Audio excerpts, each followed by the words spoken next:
Sa puntong ito, makakausap naman ho natin sa telepono si Director Franklin Bukayo ng Bureau of Corrections. Magandang hapon po sa inyo, sir. Susan, magandang hapon din sa iyo. Apo. Okay. Director, ito mga nadiskubre dyan sa New Bilibid Prisons. Ano ang paliwanag nyo na naipuslit ho yung mga ganyan mga gamit, naluho na ho ng mga nakakulong dyan sa Bilibid? Paano nangyari yon? Alam mo, Susan, sa aking stay dyan, sa may panahon ng stay natin dyan, ay recurring yung mga report na ganyan. And that's why we have been conducting searches. Although nakakakuha naman tayo ng mga yung mga pinagbabawal na luxury items.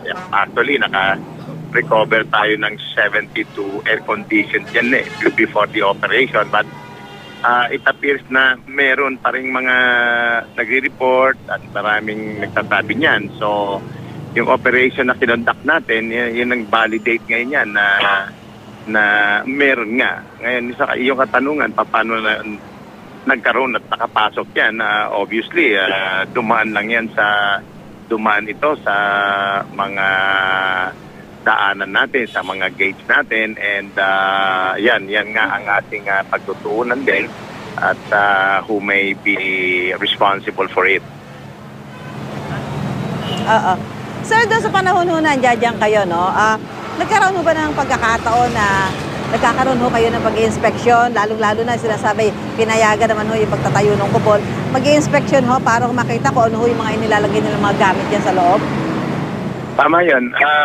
Regular na dapat yun, SOP yan sa mga nakatalagang mga leader na mga nandoon. Ang isa lang makikita natin dito nung tayo ay nagpunta doon sa operation natin yesterday early morning ay lumalabas pagpasok mo sa mga big buildings na ito ay hindi basta-basta ang iyong madadaanan. Our big buildings divided into dormitories at yung dadaanan ay pasipasilyo, na parang dumadaan ka sa maze, At itong mga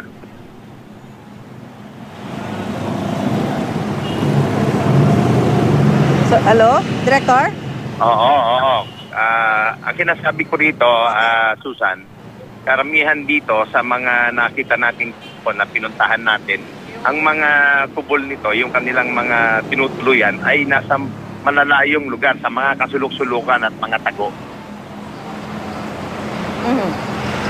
So, ibig kong sabihin na pagka ganun, talaga ho bang hopeless na mapuntahan, ma-inspeksyon ng regular para hindi ho may pagpatuloy yung mga pagpapatayo nila ng mga ganyan, paglalagay? Hindi naman, Susan. Gusto ko lang na ilagay sa tamang perspective kung ano yung setup doon, para maliwanagan ating mga taga-Pilipinas. Okay. Yung National Penitentiary is not a standard jail na naiisip natin na 4-walled room with bars. Okay? Sa National Penitentiary natin, it's a 4-walled town. Na pagpasok mo dyan, makakakita ka ng mga malalaking building divided into dormitories. Inmates sleep there at night. Sa umaga, naglalakad lang yan. Okay? Ang population natin ngayon dyan ay 14,000. At ang kayang capability lang talaga nito ay 4,000. So, yan yung basic data sa ating maximum security prison, Susan. Okay, Director, so ano ang plano nyo ngayon? Siyempre, ang sinasabi ho, dapat parang command responsibility. Kayo yung tinitingnan dito na responsable ho. Ano ang plano nyo ngayon? Kaya nga, Susan, isa sa mga naging task natin dito to finally validate it, nagkandak nga tayo ng operations dyan. And that validated our several reports na it is existing. So ang kasunod nito, ang ginawa natin dito ay dinismantle natin lahat yan. Lahat ng mga lugar na yan. May mga nagsasabi po. Yes. Yes, Director. Oo. dinismantle natin, Susan, May itong mga mga nagsasabi ito. po na dapat daw po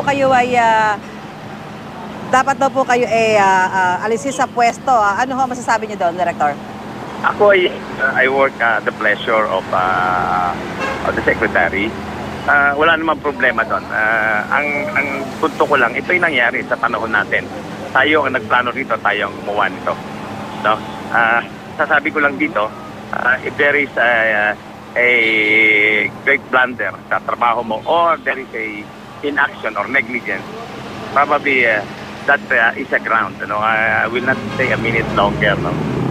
Kung makikita natin, Susan, ay marami na tayong institute na mga reforma rito at kasama na nga itong operation na ito na nagbunsad at naglabas ng mga ganitong mga sitwasyon doon upang ating mabigyan ng karapatang lunas o mabago natin yung sistema.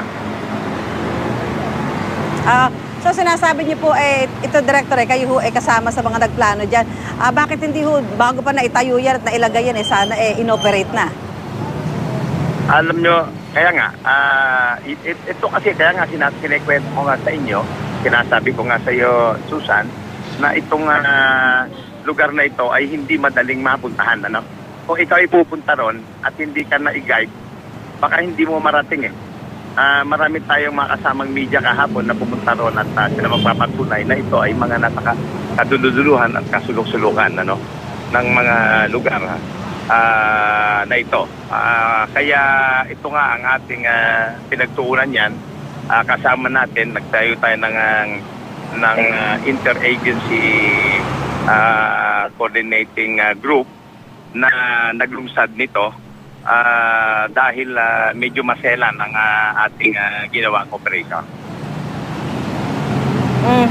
Anyway, maraming salamat po, Director Franklin Bocayo ng Bureau of Corrections. Magandang hapon po sa inyo. Maraming salamat, Susan.